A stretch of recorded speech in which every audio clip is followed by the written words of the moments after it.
The alarm pierced through the silence like a cruel reminder. My 34th birthday. Yet the bed beside me lay cold, untouched.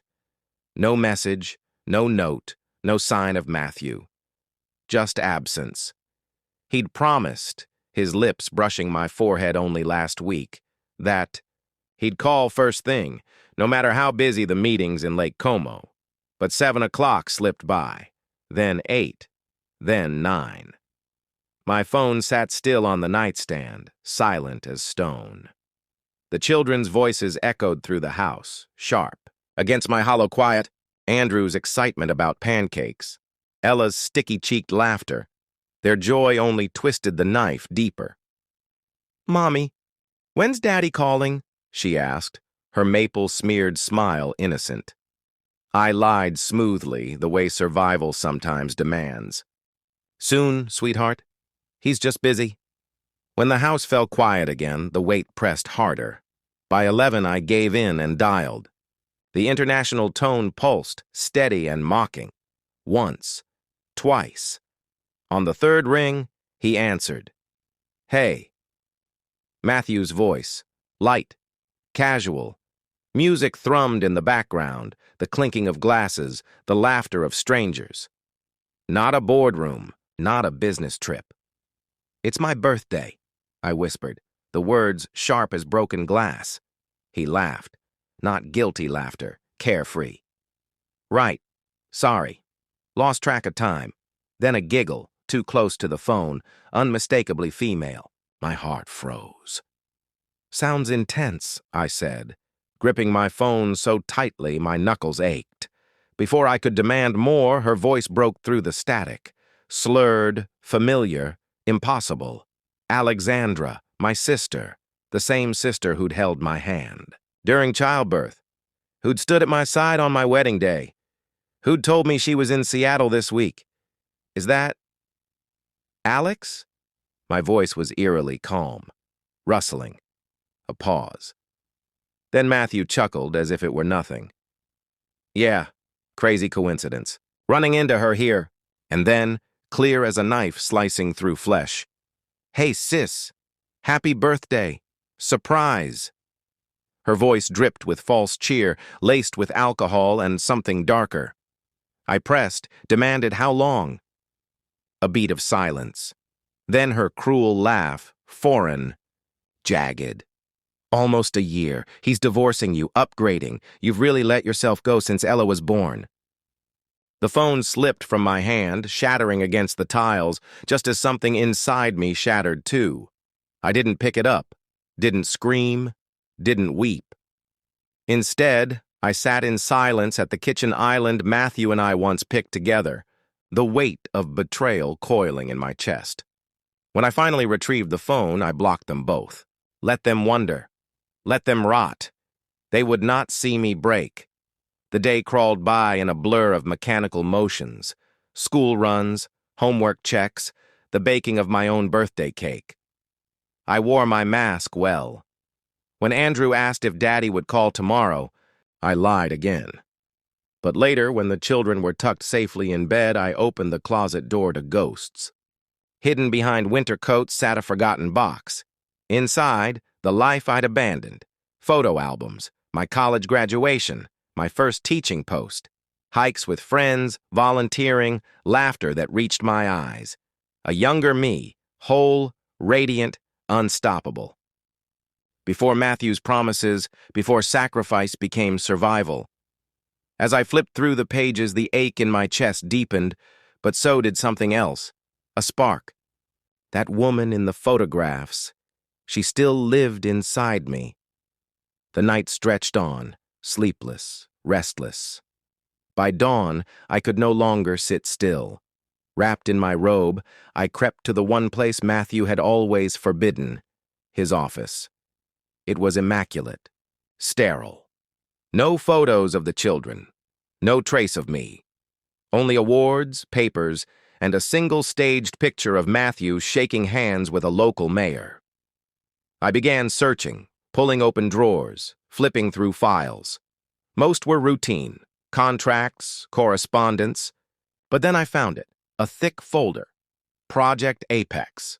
My pulse quickened as I scanned the pages. A massive commercial development far beyond anything Matthew's company had ever attempted. But it wasn't the scale that made my hands tremble. It was the name on the final page. Ryan Calloway. Ryan. My past. My lifeline. The boy who'd taken me to prom when no one else would. Who taught me to drive stick. Who once believed in me when I barely believed in myself. And now his company, thriving, ethical, rooted in community, was set to sign with Matthew. Next week, Lake Como had never been a business trip. It was a lover's escape, timed to perfection while Matthew secured the biggest deal of his life. But as the sun rose and I sat at the kitchen table, coffee in hand, something shifted. The tears threatened, yes, but beneath them pulsed a new clarity. Matthew's betrayal wasn't just personal. It was business. And this time, I wasn't powerless.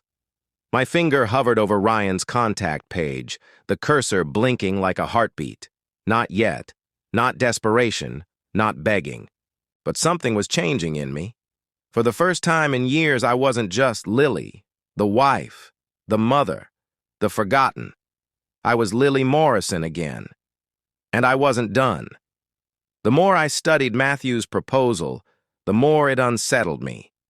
Pages filled, with language about community integration, sustainable sourcing, and artistic collaboration. Words that had never once passed his lips. His philosophy had always been cold, simple. Profit first, everything else is wasted space. But these ideas, they were Ryan's. My hands shook as I dialed the direct number listed on the proposal. 1 ring, 2. Then a voice I hadn't heard. In almost a decade. Deeper now, steadier, but still undeniably his. Calloway. I swallowed hard. Ryan, it's Lily. A pause. The name landed between us, weighted with years of silence. Then warmth. Lily Morrison. Or Chambers now, I guess. My God. 9, 10 years? His voice softened. How are you? Memories rushed in. Our last coffee together, before Matthew swept in and rewrote my future. I'm sorry to call out of nowhere, but Ryan, this isn't a social call. Something in my tone must have given me away. What's wrong? He asked quietly. Do you know Matthew Chambers? Chamberworks Development? The silence stretched long enough to make me wonder if the call had dropped. Yes, he said finally, his voice cooling. We're reviewing his proposal. He's my husband. The words cut out of me like glass. And right now he's in Lake Como with my sister. Not on business, on vacation. Planning to divorce me. Another pause, then softer. I'm so sorry. I pushed on, flipping pages with trembling fingers. This proposal, these sustainable designs, the artist installations, the community spaces, did he say they were his ideas? He did. They're not. My voice hardened. He doesn't even believe in them. He calls public spaces wasted revenue. Word for word, Ryan's tone shifted, businesslike now. Interesting, because those details are exactly what put him ahead of our other candidates. We're scheduled to finalize next week. I forced myself to breathe. Ryan, I think he stole them from your own past projects. This silence was different. Calculating. Then, we need to talk in person. Tomorrow. I'm in Falls Church for a site visit.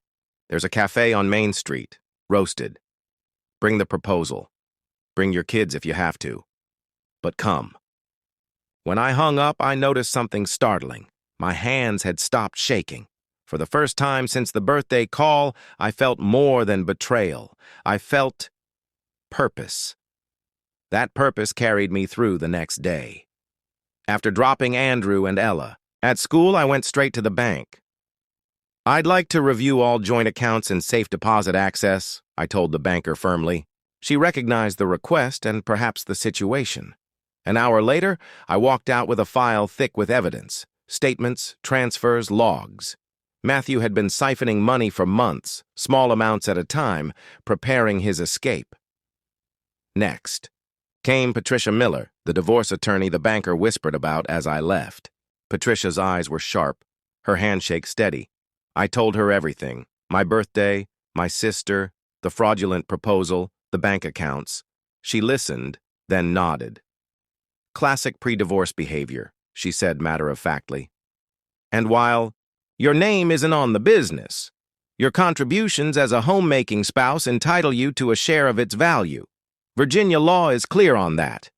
The question is, what do you want? Her words jolted me. I had been so consumed by loss, I hadn't asked myself what I hoped to gain. Stability for my children, I answered first. Financial security, and... I hesitated, then whispered, recognition. For everything I've given up. Patricia smiled. Then we'll get you all three. But don't confront him yet. Document, protect, prepare. By the time I left her office, I had a legal plan. But Ryan was the key to the rest.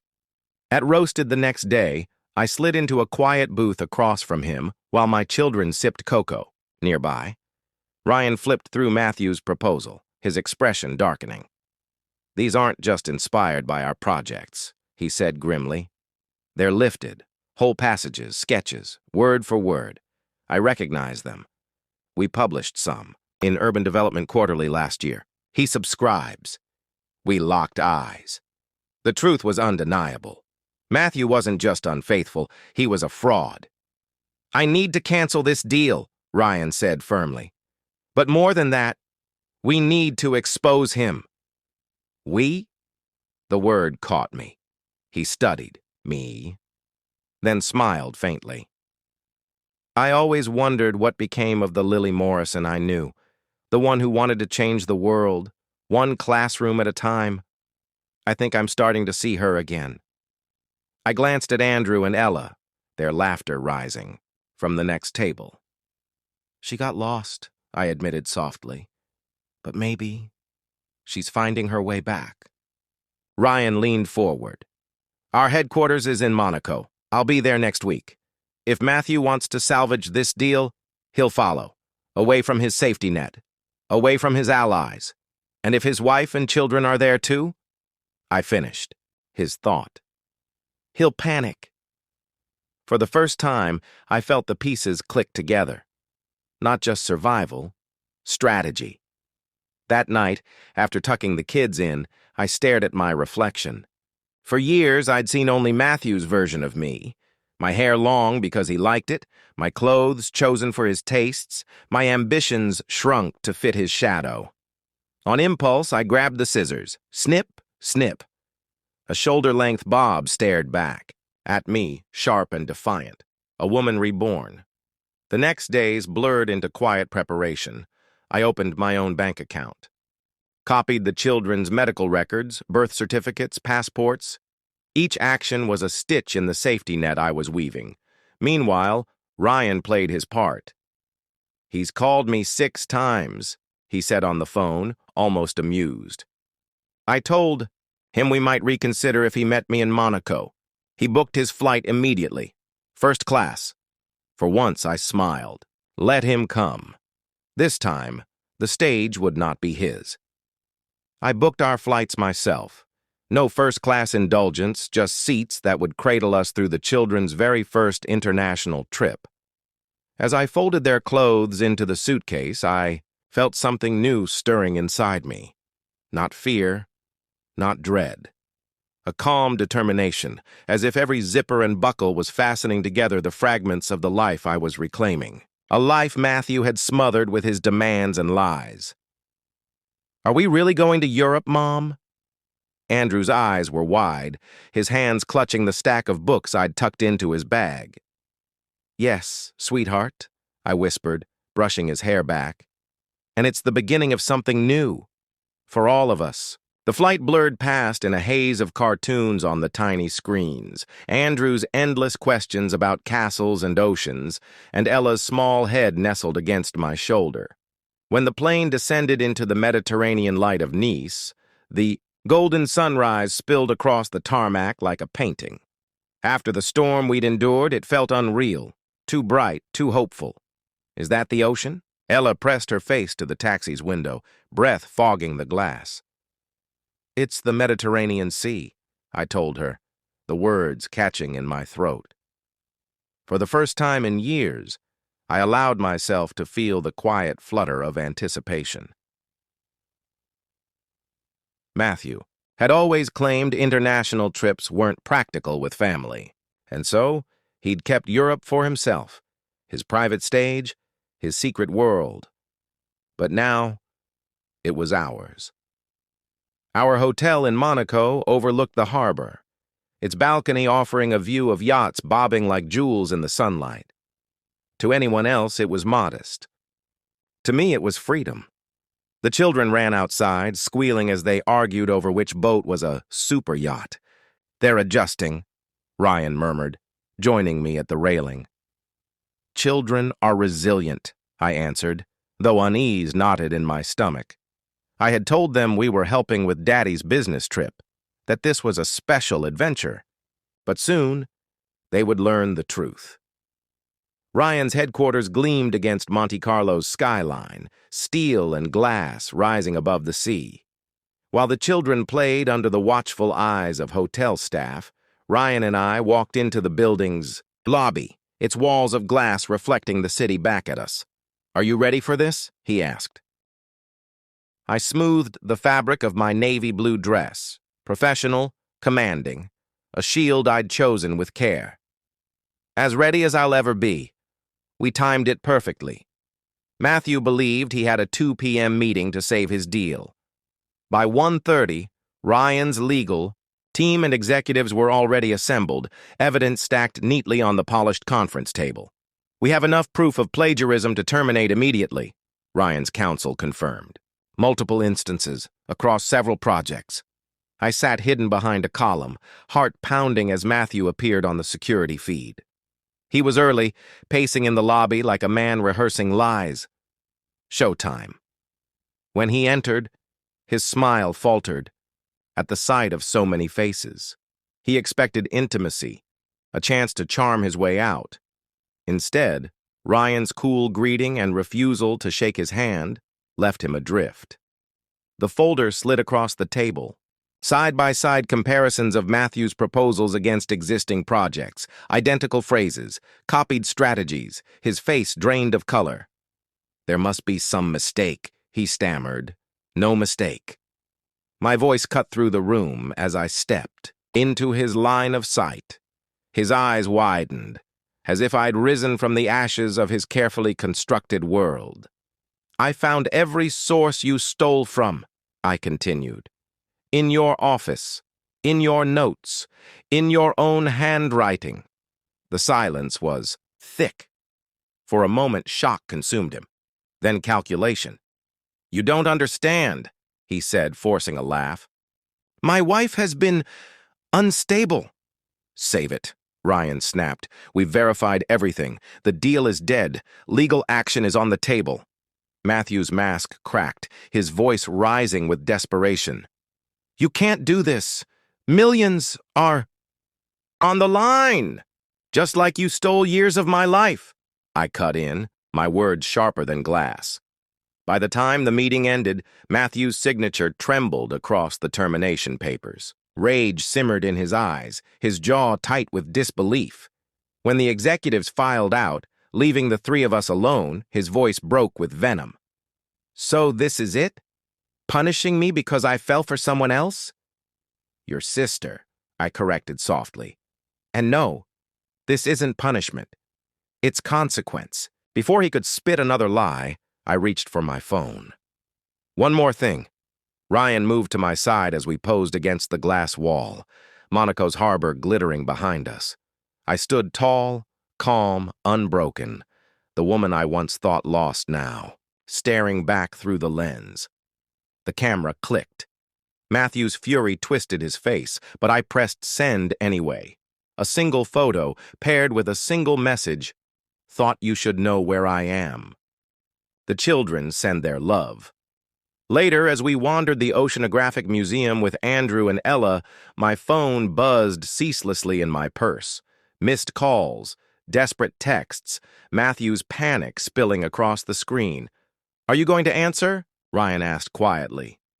"Not yet," I said, watching my children's faces light up at the fish tanks. For the first time, the feeling I carried wasn't fear or vengeance. It was power, not the cruel kind, but the steady strength of finally choosing my own story. That night, as the Mediterranean burned orange and purple in the sunset, we drove the coastal road. Every turn revealed a horizon unspoiled, a future unclaimed. "What happens now?" Ryan asked. "Now," I whispered, silencing Matthew's calls one last time. "We go home, but this time on my terms." The coastline stretched before me. For the first time in years, it was mine to navigate. The flight touched down in Virginia on a crisp autumn morning. As the wheels hit the runway, I stared out at the landscape of my hometown. It was the same streets, the same trees I'd once known so well, yet now everything seemed different, as though the world had shifted with me. My phone buzzed endlessly, over 50 missed calls waiting like little alarms of the storm ahead. I ignored them all except one, from Patricia Miller, my divorce attorney, already bracing for the battle to come. When Ryan pulled our car into the driveway, I wasn't surprised. Matthew's car was already there, his shadow pacing behind the curtains. My heart quickened. "Stay in the car with the kids," I told Ryan quietly.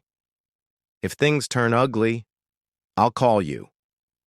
The front door flew open before I even reached the steps. "Where the hell have you been?"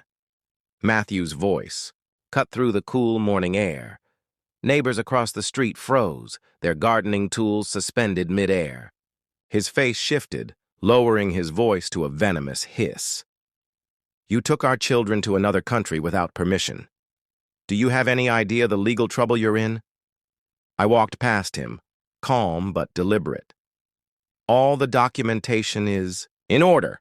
Unlike your little trip to Lake Como with my sister, mine was actually for business." His jaw twisted in rage.